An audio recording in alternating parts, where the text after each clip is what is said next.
Smile, Dexter. Okay, this is part 2 of Dexter's Honda Shadow. Okay, you say it's a 600cc? Yes. I've never heard of that. It's a VLX 600. VLX 600. I've heard of 250s and 750s. Yep, it's a 600. They came out with 4-speed transmissions. They were not very many of them sold. Okay, a 4-speed as opposed to what? 5 speeds. 5 speeds? Alright, so they had a longer throw on their gears? A little bit. Okay. Top speed was 100, 110. Okay, I could understand if you had a lot of torque, wanting to stay in a torque range longer. Right. I could understand that because like you know, like these little rice burners. Yep. And I'm going to go ahead and say this. Welcome everybody to our channel today. The boys are getting ready to paint a, what is that? It's a Saturn what? Does it matter? Relay. Relay. Saturn. It's a Saturn relay. Anyway, it's a minivan, and that's what hot rods we're building right now. Seth, we're not ready for that. I'm sorry. But anyway, Dexter's working on this, so this is cool. That's not cool. This is cool. I forgot we were doing content. You know, a lot, and I'm going to say this because like a lot of the new cars have like 8 and 10 speed transmissions. Right. So if you have a high RPM power, is where you get your power as high RPMs, then you have to have a lot of gears to stay in that little. Right. So like a lot of your older big block cars that have like 600 pounds of torque at 2,000, you had a torque curve that was just a flat plain torque curve. You could stay in a lower gear. You could just get in a low gear and hang there, man. You could just feel the pull back, just like, you know, like, you know. Right. I've had that 440 Police Interceptor in that 73 Plymouth, and I would have it in first gear pulling from offline up to 65 mile an hour, racing somebody, and I hear them over there like, what? They're shifting while I'm in one gear pulling, and then all of a sudden you see them pull a little bit, and you just bump second, and you go, yeah, all over again, right? So, you know, so that's pretty cool. But, yeah, the 600 was more of a cruiser. More of a cruiser, right? I remember one time a buddy of mine left his bike at my house. He was in Japan in the Marine Corps, and he left an 803 Volusia in my yard, and it was 105, 110. Somebody half my size could maybe got up to 120, but it was not a fast bike. Right. I was coming back from Fort Smith one day, and some Harleys passed me. One of the coolest things ever. The first Harley goes by, his license plate said THRE. The second one passed, it was Dog, G-O-G, and the next one was N-I-G-H-T, Night. So it was like 3 Dog Night. Well, if you're my age, you know 3 Dog Night was a band from the set. I was like, yeah! And the last biker, he kind of does this, so, like, come on, man. And I run up there about 90 mile an hour with them, so they're like, these Harleys are like, they're going, and that 803's back there just screaming to death. I'm like, I don't want to blow up my motorcycle. It's not my bike, right? Okay, Dexter's wet sanding this out, and it was like a few pointers that we want to give you. When you're wet sanding something by hand, you don't want to use sticks. Like a lot of times when we're talking about this is how you make a panel laser beam flat. Well, none of that applies on a motorcycle thing. Because it's all around. Because there's not a flat spot on it. Nowhere is there anything that resembles flat. Right. Even the transition down here is concave. So you have to basically hand sand them out. Now this is one thing, and I've seen people make this mistake, like, okay, you see inside this lip right here? Yes. You're going to have to get your finger in here and get all of that inside, right? You're going to have to do this up here in this with your finger. So here's how rules work in body work. Never, ever, ever, ever, ever, ever, ever, ever use your fingertips unless you have to. Right? So it's like never, under any circumstance whatsoever, use your fingertips Right. unless you have to. You have to right here. This, you just have to, right? Right. But that's the only time ever. Always use the palm of your hand, because what'll happen is I've seen people ruin good paint jobs. Because if you use your fingertips, what you're doing is you're digging in lines. Right. With your fingers. You're digging in lines. Hand me the hose right quick. You're digging in lines with your fingers, and buddy, if you go, okay, like if it was going to be a black bike, just a black bike, you could put on 3 coats of clear and fix it. But you want black metallic or some kind of pearl in it, right? Though that pearl or that metallic will go into those grooves and tell the whole world, here I am. Oh, okay. You remember Cars? Here I am. Yeah. Look at me. Love me. Yeah. Well, you don't, that's cool with white wall tires, but it's not cool with finger marks, right? Right. So when you're sanding, like I said, especially on motorcycle parts, you have to use the palm of your hand. You want everything clean, super clean. Like I said, you want that sandpaper to sit right there. Right? Now, what I'm doing is you see my finger sliding across it, but you want that sandpaper to set in the palm of your hand. You want it to set in the palm of your hand. So you're using the palm of your hand is the flattest part of the surface that you have. And it's like you start seeing some stuff, you're like, man, if I could just get my finger in there. Yeah. Yeah. Yeah. It's like that little voice in your head that says, use the tip of your finger. You say, shut up, demon voice. Yeah. That's the devil. That's the devil. So anyway, I'm going to go get something right quick. Dex, dude, you're the guest. If you have anything you want to say to the people. Dex is not much of a talker. Why aren't you much of a talker, Dex? I don't know. Never had to. See, that's a conversation. Now you're talking. See, that's how easy it is. Paul, Yeah. you've entertained the people. All right. Well, I found out pretty recently that. Let me gather my thoughts here real quick because I don't want to say anything wrong. Okay, so throughout history, did you know that pants were not invented until about 1,000 years ago? What Yeah, happened 1,000 years ago? Did you know that pants were not invented until about 1,000 years ago, when Nordic people started domesticating? Okay, you're true. Pants were not invented, but it was because of that song. I want to dance. I got ants in my pants. And people were like, what are pants? So, Oh yeah, okay.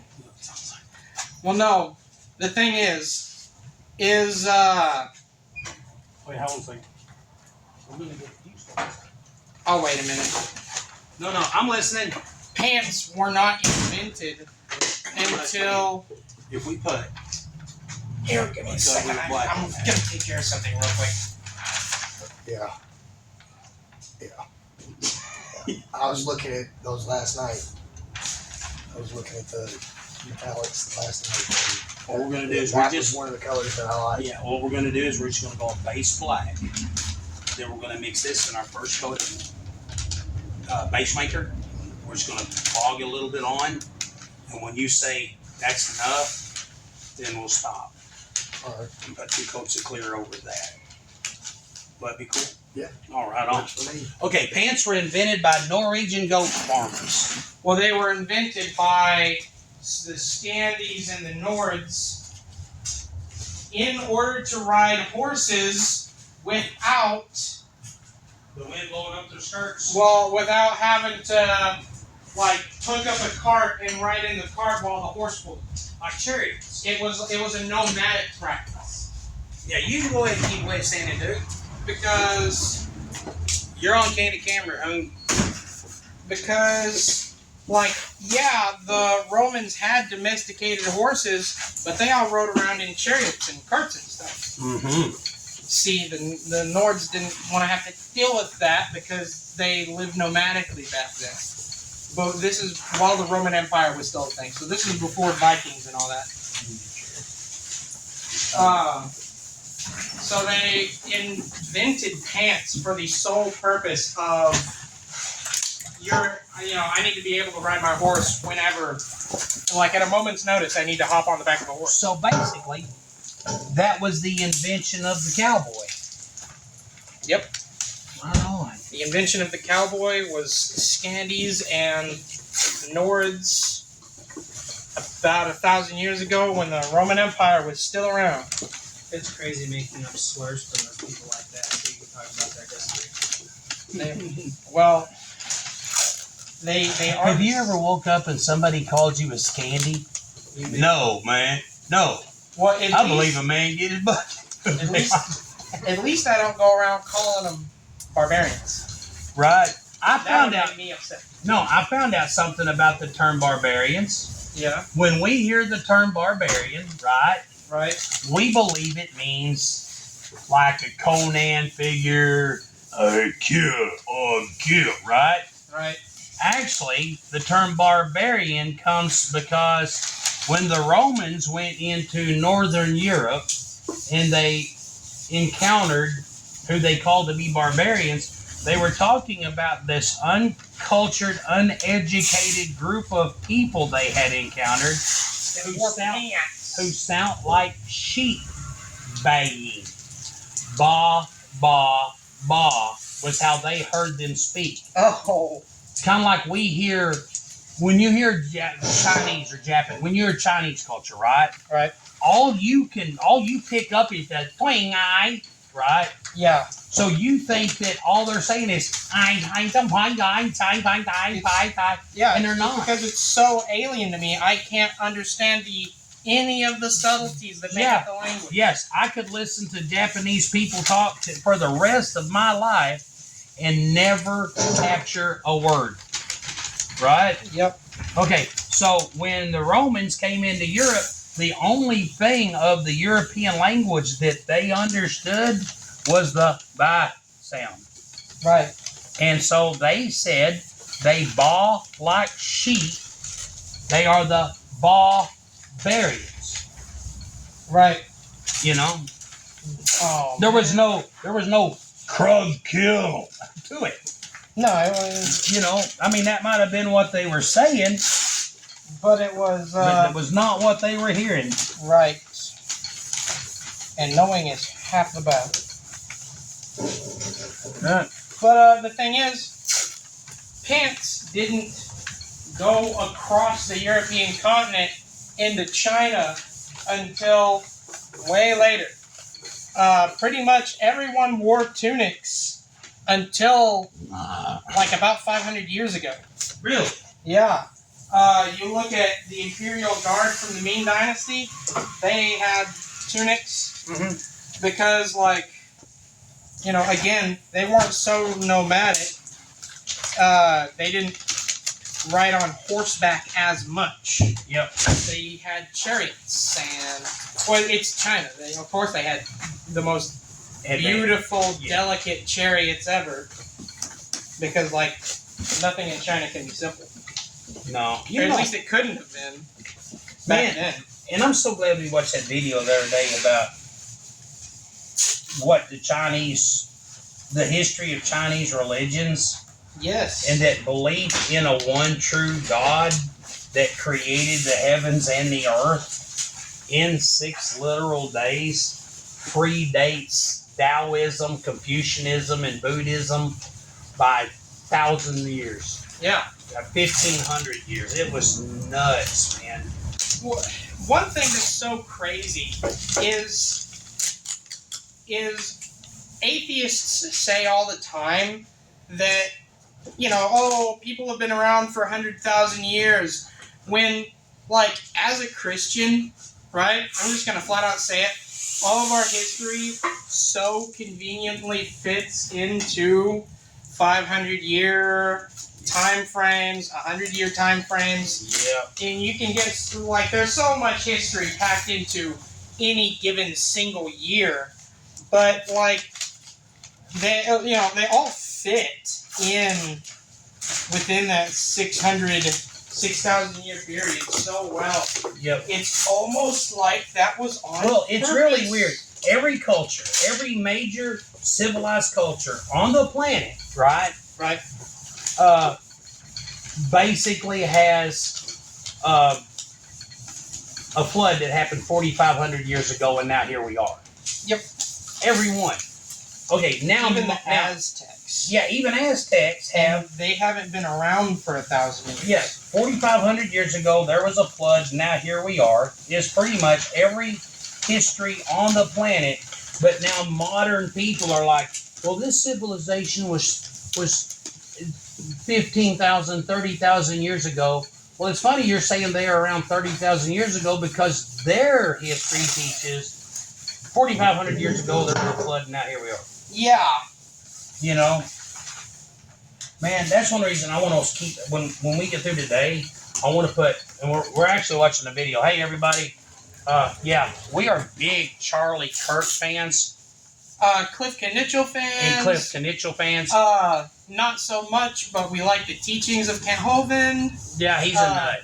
He went off the deep end. He went off the deep end. But his science is still good. Is still, Ken Ham. Yeah, there you go. Ken science. Ham is safe.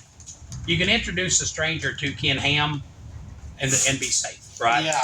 But we're watching a video right now about, it said, and I think it was clickbait to get people like me to click on it because it was Charlie Kirk versus Cliff Knichel, right? I was like, It's not a verse, it's a tag team is what it is. What do they have to fight about? Yeah, I agree on everything.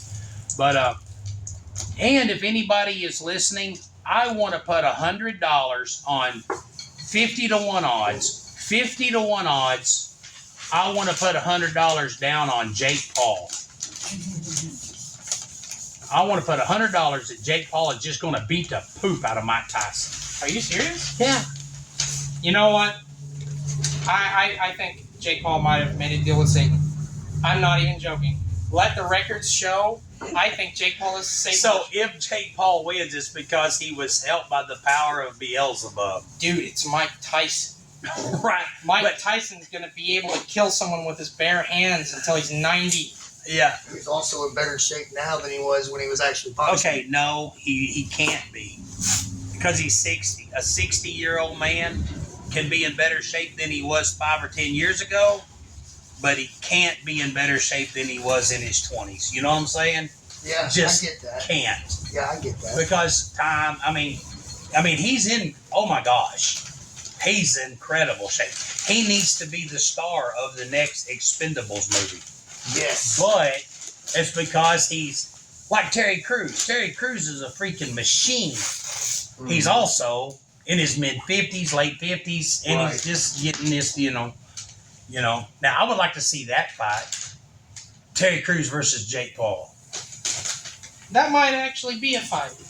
Jake Paul would get out there and start fighting, and Terry Crews would dance around, make him mad. Jake Paul would trip, fall down, and Terry Crews would be like, come on, man. Let's be friends. I still think Terry Crews would win, but it would be more of a... I think Jake Paul's a beast. I think Jake Paul is a beast, and nobody's taking him serious because a lot of people never heard about him until he said, I want to fight Mike Tyson. And everybody's like, nobody can fight Mike Tyson. Everybody just automatically is so much in Mike Tyson's court because it's Mike Tyson that nobody is really taking to consideration. Jake Paul's a monster. You know what I'm saying? Yeah. He's an arrogant jerk that's going to get the stuffings beat out of him Friday, right? Tony's making a giant pot of spaghetti. And did y'all get a hold of the Keatsons? Chandler is bringing a pizza. The Keatsons are going to be out of town. Well, tell Chandler if he wants to bring a pizza, that's cool. I'll eat his pizza. But I'm going to pile it high with spaghetti. Yep. It's going to be a spaghetti pizza. Seth and I will probably bring some chips and dip and like drinks. Okay, hey. want to take this opportunity, excuse me, right. We want to take this opportunity to thank the 602 people that have subscribed to our channel. Woo! Right. 600 people, man. Okay, here's the thing. If we can get 398 more subscribers today and tomorrow, we will go YouTube Live while we watch the Jake Paul fight. So you don't have to watch the Jake Paul Mike Tyson fight. You can just join us and watch us eat spaghetti pizza. And watch our transformative commentary based on the subject. You're gonna have to watch us watching it, because if we show any of it, we'll probably. Yeah, you won't get to see the fight. Yeah. But it'll be on cable later. I'm pretty sure you'll be able to tell what happens from our What would reaction. be more interesting? It'll be on Netflix the day of, so you can just get 2 screens. As soon as we're through, yeah. But what would be more interesting? Watching the Jake Paul Mike Tyson fight or watching us watch? I think that we are pretty transformative on anything we touch. Right. I think we could. I mean, maybe we're not the meat and potatoes, but we're definitely the gravy. It's all gravy. Right. It's all gravy. Hey, yeah. We just high-fived off screen. Yep. We may not be the meat and potatoes, but we're definitely the gravy. You're gravy. And it's all gravy. And it's all gravy. That's going to be our new motto. We do our own stunts. It's all gravy. It's all gravy. I don't know about that, man. I don't know I'll about be that. honest with you. I like when you said it first, but then when But now I'm thinking about the ramifications and all, because I tell you what, Quickest turnaround. the quickest way to make me mad is when somebody walks up and I'm sitting there going, man, I have come to work with abscessed teeth. I've come to work with broke bones in my feet. I'm working right now with a hip that's trying to pop out. And when somebody walks up and says, hey, Easy Money, I just want to stab someone. Right. With a noodle. So I didn't mean to hurt anybody. I'm not a violent person. Did you set the 400 down somewhere? We should have another piece. But yeah, so I do not want us to have It's All Gravy, because there's a lot. I mean, I know that while we film like our 20-minute, 45-minute videos, and we thank people for joining us and stuff, and man, sometimes we get comments from people that actually watch the video, right? Yeah. The whole thing. So I remember when we got that one comment about something said at like the 30-minute mark of an hour-long video. Right. I'm like, dang, people actually watch this stuff? Somebody sat should have- through the whole thing. we should have a top fan category, right? But man, we do actually work pretty hard around here. We just, if we're sort of like, okay guys, it's time for elbows and eyeballs. We don't want to bore people with that part. We do not want to make you guys bored when we are nose down serious mode. Like right now, I know the most exciting part of anybody's day is watching Dexter sand that tape. See, Dexter's the fill-in stunt guy. We've got a stuntman. You got a stunt man. Remember sanding them out. Sand what it out? Yes, there are a few spots on the other side. I had sand. Okay, you should have these. No, I have not yet. Okay. On this metal, we've still got a little bit of scarring left on these sides. So we may need to either put more primer on them. Well, just glazing paper first. But just very, very, very, very, very against Alright, well. Alright. I don't know. I guess I'll put the glazing paper. But we shouldn't need to put any more on this. There's some on the other side too. Man, I think those would sand out, man. Well, I started sanding them out on this side, but they started showing a little bit. So I didn't want to just sand all of them. That's metal, yeah. Sure. I don't think so.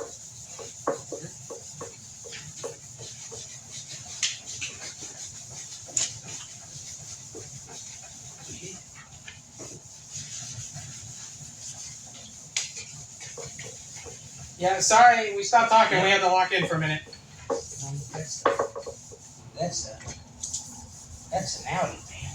See, that's not metal. That's that other. You don't need to put a little bit of putty in there. All right. All right. We just wanted to ask you before we made any drastic decisions. Okay. Well, hey, everybody. You have watched Dexter wet sand now for approximately 25 minutes. Okay, Dexter, you got to be careful. 2 more Because this is a common problem. I'm watching that sandpaper slide up out of your hand and getting under your fingers. That can really, because here's the thing, man. I don't want to sound rude. You know, it's one of them. It's a learning experience. It really is.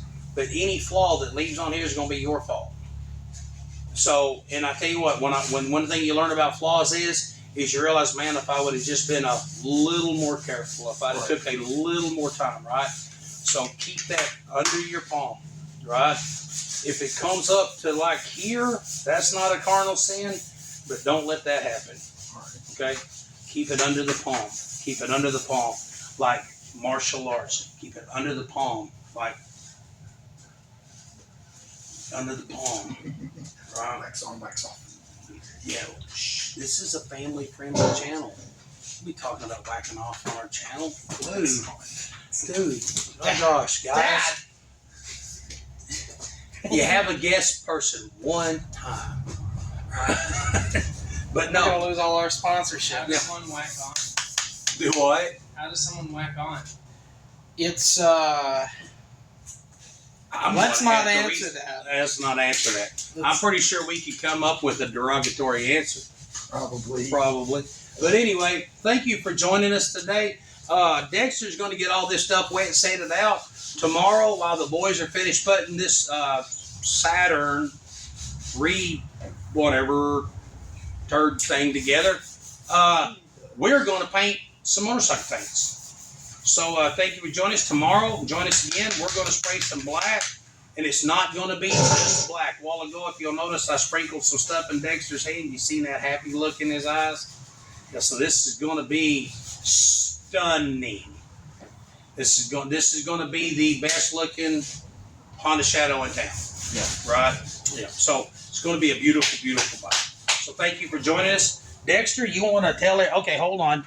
Guys. Yes. Okay.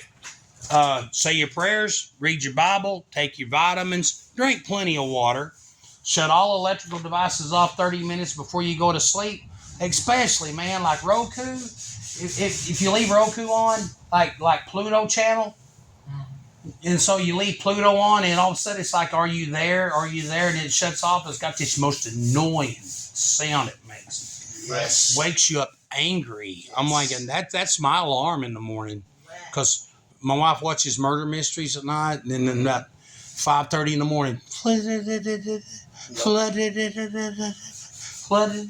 Right. yeah. So shut that stuff off, right? Dexter, you got anything you want to add? Everybody out there be safe. Amen. And man, pray for the nation. I mean, the election went the way a lot of people wanted, but man, what America needs is more Jesus.